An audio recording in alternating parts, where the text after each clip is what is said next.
भगवान की जय, महाराज की जय, शांति ब्रह्म एकनाथ महाराज की जय, गोपाल बाबा महाराज की जय।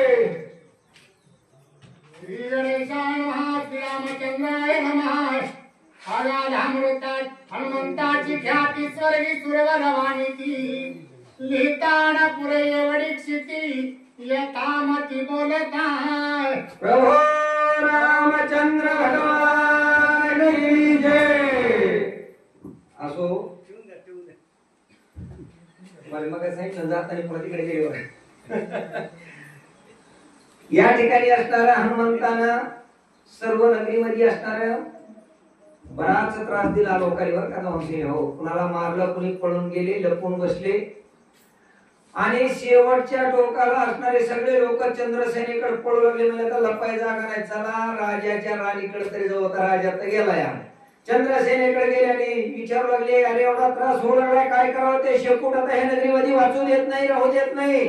त्यावेळेस चंद्रसेनेने सांगितलं, सत्य मार्ग सांगितला. अरे ज्या ठिकाणी ते शेपूट येऊन तुम्हाला त्रास करायला जर लागला तर फक्त त्या शेपटाला एकच असणारा पर्याय त्याच्यापासून वाचण्यासाठी, त्या जानकी मातेची सीतेची शपथ घाला त्याला, आणि शपथ घातल्याच्या नंतर तुम्हाला ते मारणार नाही. लोकाले कळाला, खरा वर्म कळाला. हनुमंताला जर आकळायचा असेल, त्याच्या शेपटीला आकळायचा असेल तर त्या शक्तीची शपथ घालावं लागेल. लोकांनी हनुमंताच्या शेपटीला असणारी जानकीची शपथ घातली, लोक बचले. हनुमंताला कळाला आता आपल्या आईची शपथ मोडायची नकोय. तिथून उठाण मारलं आणि ज्या ठिकाणी राम आणि लक्ष्मण होते ना, त्या ठिकाणी हनुमंताची असणारे आगमन झालं, त्या ठिकाणी पोहोचले. सगळे सुरवर असणारे 33 कोटी देव असणारे धन्य धन्य हनुमंत आहे.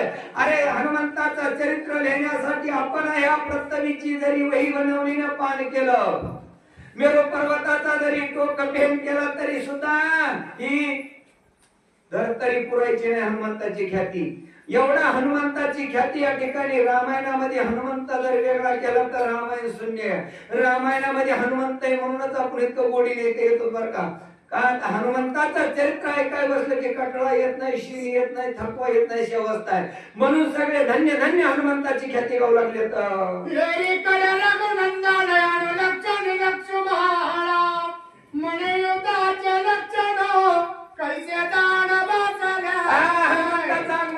तोपर्यंत भगवंत प्रभू रामचंद्र लक्ष्मणाला इकडे विचारू लागले, लक्ष्मणा अरे युद्ध बघितलंच ना, युद्ध कसं काय वाटलं तुला? हो, युद्धाचं लक्षण कसं वाटलं? युद्धामध्ये विजय कसा झाला कळालं का तुला? झोपला होताच ऐकत असताना नाही, सावध राहिलं पाहिजे. कसा विजय झाला, कोणा केला, कोणामुळे आपला विजय झालाय? भगवंत प्रभू रामचंद्राचा लक्ष्मणाचा संवाद चालू झालेला आहे. वैरी कोठोनी उद्भवले, कैसे ना चाहते पावले, एक महाचर्य झाले कोणी केले करे.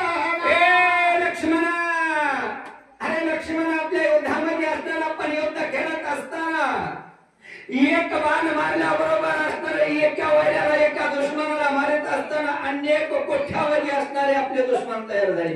कुठून उत्पत्ती झाली, कुठून आणून सोडले? एखाद्या हेलिकॉप्टर उतरले होते का वरून?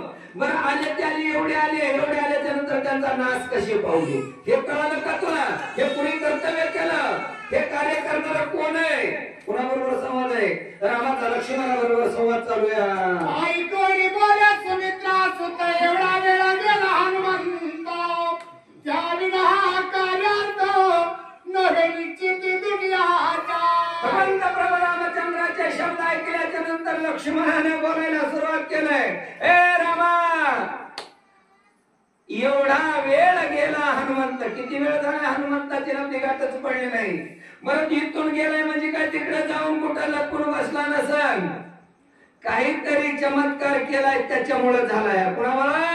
हनुमंतामुळं. हनुमंतानंच हे कार्य केलं असावं. सांगा पुढे कसं केलंय ते. आईसे दोघे समाधाती, तवा आकाश पंथे मारुती, उतरून याची प्रगती रघुपतीने मिळाला. असा दोघा जणांचा संवाद चालला राम आणि लक्ष्मणाचा. एवढ्यामध्ये हनुमंताचं आगमन उड्या घेत आकाश मार्गाने हनुमंताला आले. आले तसे राम लक्ष्मणाच्या समोर उठाण आलं, उभं राहिले. हात जोडले हात जोडून भगवंत प्रभू रामचंद्राचं दर्शन घेऊन आणि हनुमंत वाहिले काय सांगतात पुढं.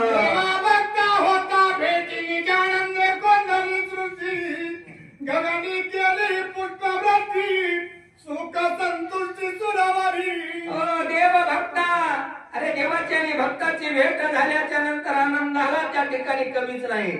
एवढा आनंदी आनंद झाला. हनुमंताचं कार्य रामाचा त्या ठिकाणी संवाद लक्ष्मणाचा संवाद आहे. दोघा तिघाची भेट झाली. दोघा तिघाची एकत्र भेट झाल्याच्या नंतर सगळे आनंदी आनंद सगळी सृष्टीच आनंद. सगळ्या सृष्टीवर कुठलंच दुःख राहिलं नाही. एवढा आनंद त्या ठिकाणी झालेला आहे. हनुमंताची रघुनंदन म्हण्या मातेचा डोळ कोटी केले होते गमन मग लागून सांगाव्या. हनुमंतानं दर्शन घेऊन हनुमंतरा हात जोडून वरच विचारला स्वर्गे हनुमंता अरे या ठिकाणी आमच्या बरोबर आला होतास ना. आम्हाला शोधण्यासाठी आलास. एवढं कार्य केलं तू आम्हाला सोडून दिलंस पुन्हा आणि सोडून देऊन कुठं बसला होतास. कुठं गमन केलं. कुणी पाहुणे रावळे होते का बरं इथं सांगा. गावात पाहुणे तर चहा प्यायला जाऊन बसतोय ना माणूस. चला कोणा जाऊ ऐकायला हो एकदा चहा घेऊन जाऊ जाता जाता. अरे हनुमंता कुठं जाऊन बसला होतास. आम्हाला या ठिकाणी दोघांनी सोडून दिलंस आणि एकट्याला एकटं गेलं. सांग काय कारण होतं ते. ऐसे बोलता रघुपती वरते न पाहे की मारुती ज्ञानवदन दिनव्रती रामा प्रति अनुवाद. ऐसे बोलता रघुपती. बरं आता एवढं विचारल्याच्या नंतर हनुमंतानं सांगाव ना शिंदे महाराज हो काही सोडा गेलतो काहीतरी काम करायला गेलतो दूध आणायला गेलतो काही सांगितलं. हनुमंतानं खाली मान घातली.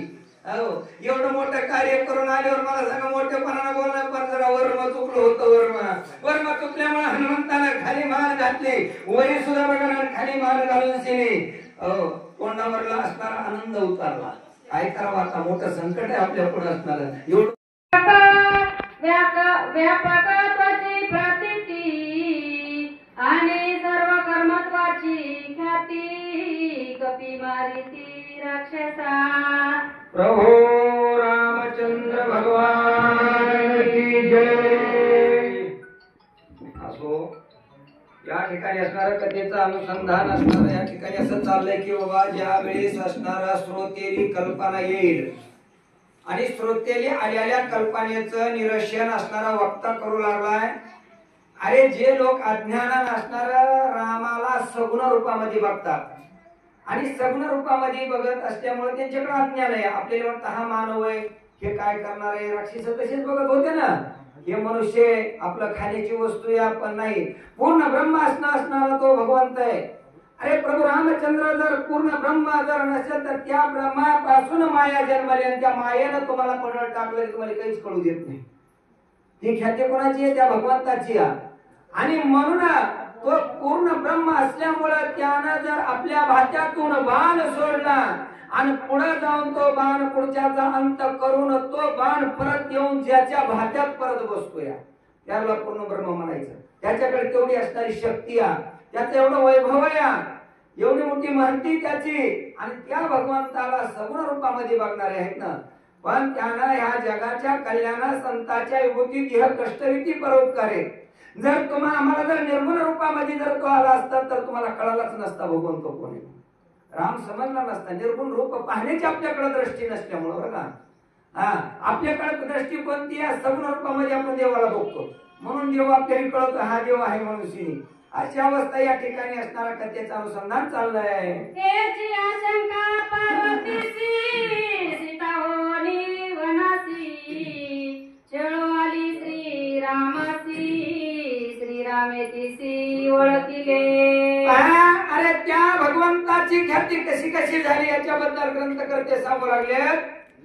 वनामध्ये असणारी आणि गुंफेमधून राजा रावणानं सीता घेऊन गेला. प्रभू रामचंद्र असणारा मायावी हरणाचा वध अंत करून शिनी परत आले. गुंफेमध्ये सीता दिसली नाही. राम लक्ष्मण ज्यावेळेस सीतेचा शोध करीत निघाले आणि शोध करीत निघालेले असताना रामाने जायचं ह्या वृक्षाला सीते, ह्या पाषाणाला सीते, ह्या पर्वताला सीते सीते सीते म्हणून कवटळायचं. जर जीवाचा उद्धार करण्याची दृष्टी त्यांच्याकडे होती म्हणून सीतेचं निमित्त होतं. पण महादेव आणि पार्वती कैलासामध्ये बसलेले होते. कैलासामध्ये बसलेले असताना त्याचं नामस्मरण चिंतन महादेव करीत होते. कुणाचं? रामाचं चिंतन.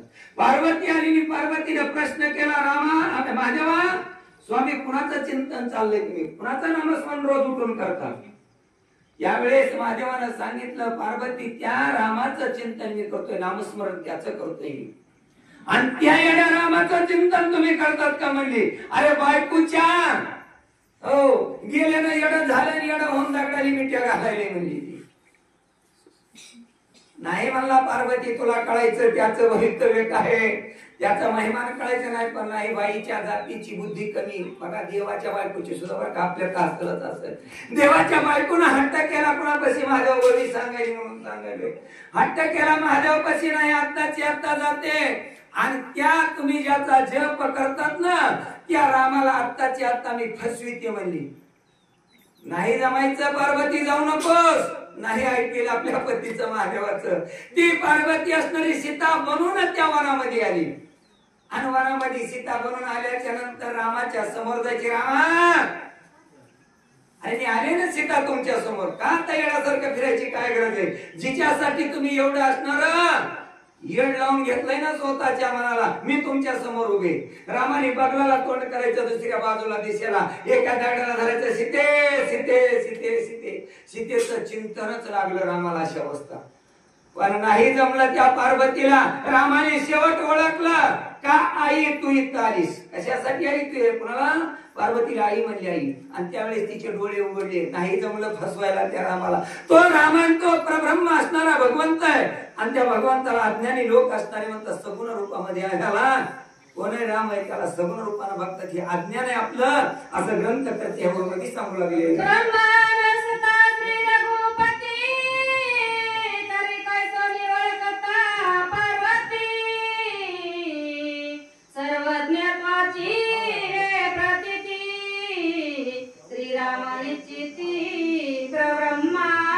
अरे भगवंत प्रभू रामचंद्र पूर्ण ब्रह्म जर नसते तर सीतेचं रूप घेऊन आलेली जी खरी पार्वती होती कोण?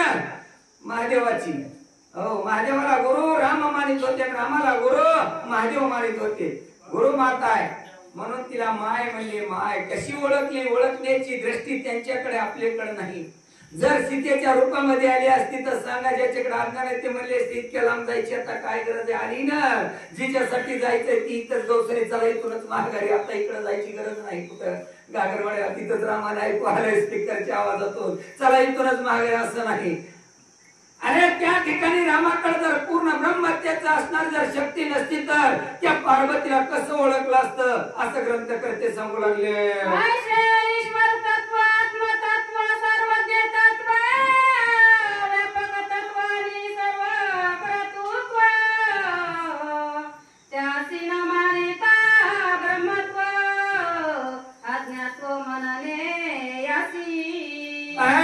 अरे ज्याचं कर्तव्य, झाड म्हणतात ना कशावर ओळखायचं? फुलावर ओळखायचं. माणसाला ओळखायचं असेल तर त्याच्या शब्दावर माणूस ओळखला पाहिजे, त्याच्या बोलण्यावर ओळखला पाहिजे. अरे ज्याची असणारी शक्ती प्रताप बघायचं त्याचं कर्तव्य म्हणून ओळखलं पाहिजे. नाहीतर कर्तव्य किती चांगलं असलं जर आपल्याकडे ओळखायची दृष्टी असेल तर काय कोण देव आणि कोण माणूस आमच्या आणि तुमच्यामध्ये काहीच फरक नाही, अशी असताना अवस्था होती. याच्यामुळे त्या भगवंताचं कर्तव्य बघा काय आहे की, नाही तर इथून फेकलेला दगड जर एकदा आपल्या हातातून निष्ठाला तर तो तिकडे जाऊन पडतो,